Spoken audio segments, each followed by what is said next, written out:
venez, mais ça va juste commencer là. On arrive.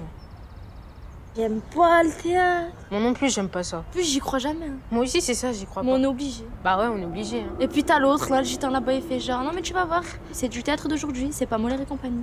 Et genre après, il me dit quoi? Tu vas voir, tu vas trop kiffer, parce que les personnages, ils s'expriment comme toi et moi, meuf. Non mais il m'a pris pour qui, lui? Mais c'est exactement ça.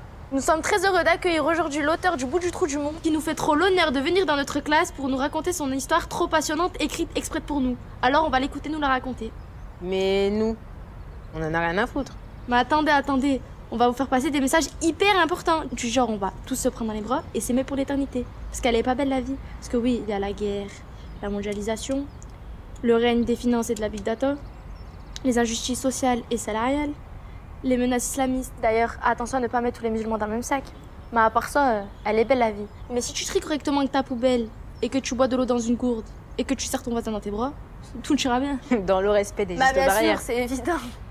Il vient donc à m'a fait des mots et de la poésie. Et on se congratule. Et on se félicite. Et on se donne bonne conscience. Non mais en vrai de vrai. Ils viennent d'où et ils vivent dans quel monde? Dans un monde, c'est hyper facile d'être ensemble.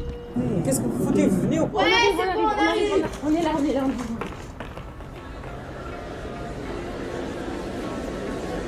Mesdames, Messieurs, par respect pour les artistes qui vont jouer pour vous et pour le confort de vos voisins, nous vous prions de bien vouloir éteindre complètement vos téléphones portables et de ne pas allumer vos écrans pendant la représentation.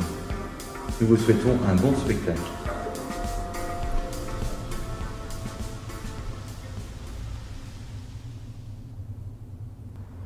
Bonjour, je m'appelle Abdourahmane, mais vous pouvez m'appeler Abdul. Océane. Ou Pauline. Ou Amel. Ou Rabia. Ou Diallo. Ou Mayuma. Ou Raed. Ou Baba. Ou Souma. Je viens de Kédougou, au Sénégal.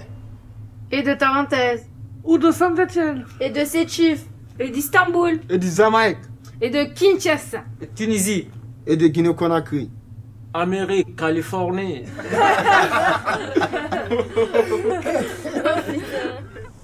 Je suis arrivé en France en 2017 à Gap et très vite ils m'ont trouvé place dans un foyer à Saint-Étienne.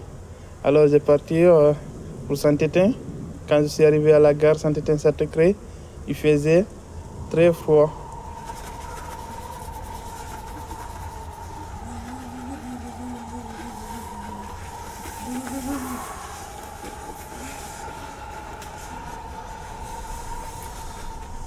Il y avait des gens dehors, mais personne pour moi. Alors qu'on m'avait dit que quelqu'un devait venir me chercher. Je ne savais pas quoi faire. J'étais tout seul.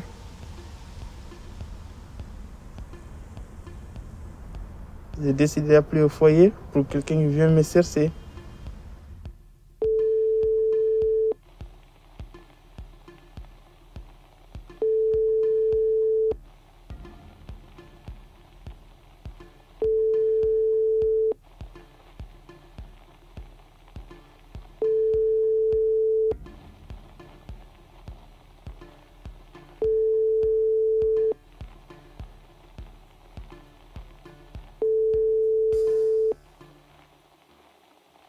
Oui, Lewandowski, Lewandowski, vas-y, mais réveille-toi, hé. Mais réveille-toi, réponds. Tu vois pas qu'il t'appelle? Il est tout seul, il se l'écaille là. Ah, vas-y, ça va. Passe en profondeur. Allô? Bonjour. Bonjour, monsieur, comment vous appelez-vous? Je m'appelle Abdul. Ah, Lewandowski. Non, juste Abdul. Mineur. Mais non, Abdul. Ah, comment? Mais non, monsieur, c'est Abdul. Ah, oui, Abdul, pardon, stock qui devait arriver à 16h, mais là, tu es en retard, là. Ah bon? C'est mes éducateurs de Gap qui ont pris mon billet. Et ils m'ont dit que vous viendrez me chercher à la gare. Là, je suis tout seul, je ne peux pas venir. Et vous pouvez me expliquer comment aller au foyer? Parce que là, je ne sais pas où dormir, comme une neige. Mais vas-y, cours, allez. Cours. Mais je veux bien courir, mais je ne sais pas où se trouve le foyer. Allez, cours. Ah, si, le problème, c'est que le foyer se ferme à 22h. Comme il est 22h moins 10 minutes, là, c'est foutu. Mais non. Mais si. Mais arrête-toi devant moi, Théo. Allô? Il a raccroché. Ça, 啊 c'était quoi ça? Et du coup, je pars à la gare pour demander de l'aide. Des pickpockets peuvent être présents à l'intérieur de la gare. Soyez attentifs à vos sacs et portefeuilles. Avec l'épidémie du Covid, ne laissez personne vous approcher à moins d'un mètre. Si vraiment vous devez avoir un contact avec une personne ou un objet, désinfectez-vous bien les mains ainsi que l'ensemble du corps. Méfiez-vous des autres. Rentrez chez vous et restez-y. De toute façon, tous les trains sont annulés. Mais c'est pas possible. J'ai pris mon sac et j'ai commencé à chercher si je pouvais dormir dans un petit coin de la gare. Mais il y avait des policiers qui me regardaient bizarrement et je n'osais pas poser mes affaires.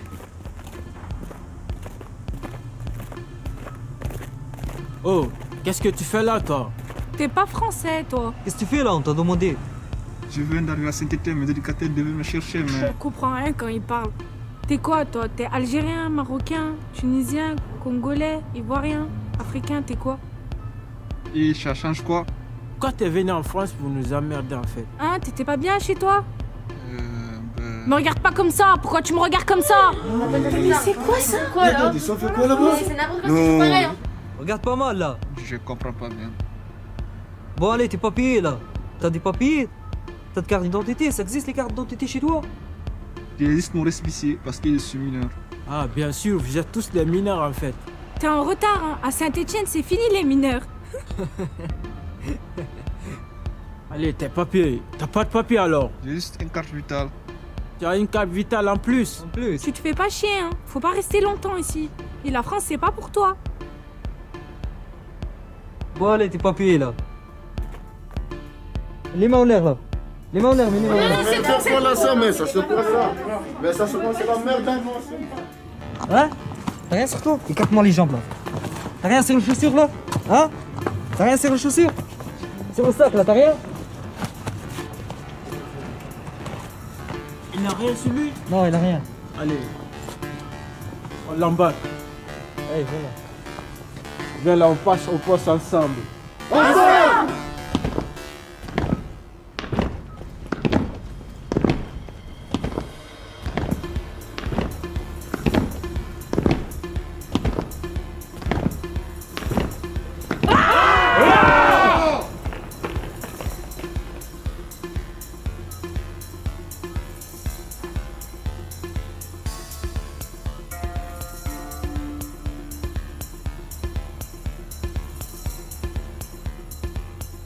Nous avons 21 en 2020 et vous n'avez plus le droit de dire le mot ensemble. À compter de ce jour, le mot ensemble nous appartient. À nous, porter sur la violence, le sadisme et la brutalité.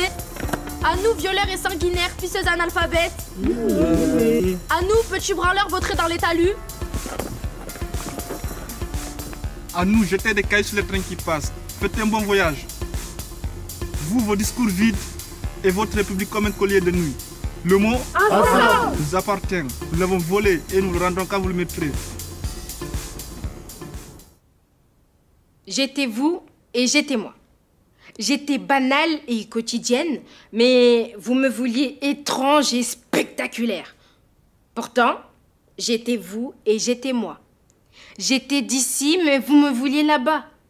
À chaque décennie, on inventait des mots pour me dire, pour me raconter qui j'étais. Pour dire l'extraordinaire. Depuis quelque temps déjà, mon nom était Diversité. J'étais la diversité, à moi seule. C'était une sacrée découverte, car jusqu'à présent, je croyais que pour être divers, il fallait être plusieurs, de plusieurs couleurs, de milieux différents. Mais là, non. J'étais la diversité, à moi seule. C'était une sacrée découverte. On me disait quand j'entrais dans une pièce. C'est tellement formidable d'avoir parmi nous une personne issue de la diversité. Et chacun se tournait vers moi en hochant la tête. Ah oui, c'est merveilleux la diversité. Et chacun se tournait vers moi en ouvrant grand les yeux. C'est sûr, je le dis toujours. Il faut absolument écouter les gens issus de la diversité. Ils ont tant de choses à nous dire. J'étais un genre issu de la diversité. Comme si la diversité était un pays. Un nouveau pays dont je n'avais pas le passeport. Mais visiblement, ça n'avait aucune importance. Le passeport, c'était ma peau. Ou l'idée qu'on se faisait de ma peau. Le passeport, c'était mon corps. Ou l'idée qu'on se faisait de mon corps. On ne disait pas que j'étais d'ici, surtout pas. Non, moi, on me voulait là-bas. J'étais la personne qui avait des origines. On disait origine. En détachant chaque syllabe. 4 syllabes. Origine. Certains trouvaient ça formidable. Ils me disaient. Waouh, j'adore les gens qui ont des origines. D'autres répondaient. Oui, moi aussi je trouve ça formidable, les gens qui ont des origines. D'autres ajoutaient. Il faut écouter les gens qui ont des origines. Apparemment, les gens qui aimaient les gens qui avaient des origines, eux, n'avaient pas d'origine. J'avais des sujets qui m'étaient désignés. On me disait. Tu veux sûrement nous parler de l'esclavage, non? On me disait. Si tu le sens, n'hésite pas à nous jouer quelque chose de ton pays. Non? Pourtant, j'étais vous et j'étais moi. J'étais multiple et complexe. J'étais un être humain, imparfait, roseau-pensant, milieu de 2 infinis. Les pieds sur terre, la tête en l'air, j'étais forte et vulnérable. Je n'étais pas plus bête qu'un autre, pas plus intelligente non plus. J'étais ordinaire, banale, un Français moyen et une Française moyenne.